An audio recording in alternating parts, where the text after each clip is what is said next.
کس کا رول تھا اس وقت یہ بندے توڑنے میں جو یہاں پہ سندھ میں ہاؤس کہوں گا کہ دیکھیں دونوں اکٹھے ہوئے تھے؟ دیکھیں میں کہوں گا کچھ حد تک دونوں مطلب اسٹیبلشمنٹ کا بھی کچھ حد تک تھا اور امریکنز کا بھی. اس کی وجہ وہ اس وقت ملک جو ہے امریکیوں کا بھی تھا اور اسٹیبلشمنٹ کا بھی. یہ انٹرسٹنگ ہے.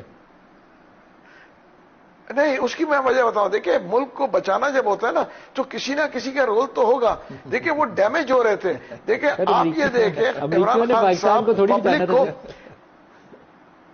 نہیں امریکیوں نے وہ مجھے میری بات ہوئی تھی امریکیوں سے.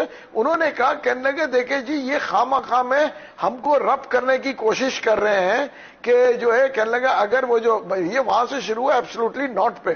کہنے لگا یہ مائلیج لینا چاہتے ہیں ایبسلوٹلی ناٹ کا. کہنے لگا بہت ساری چیزیں ہوتی ہیں جو کہ اگر نہیں کرنا ہے آپ نہ کریں but if you try to rub it to the Americans then it's not acceptable to us. اس دور کے کاؤنسلر جنرل نے میرے گھر پہ بیٹھ کے کہا کہنے لگا دس از ناٹ آن کہ if your prime minister is a liar and he is trying to rub this on us.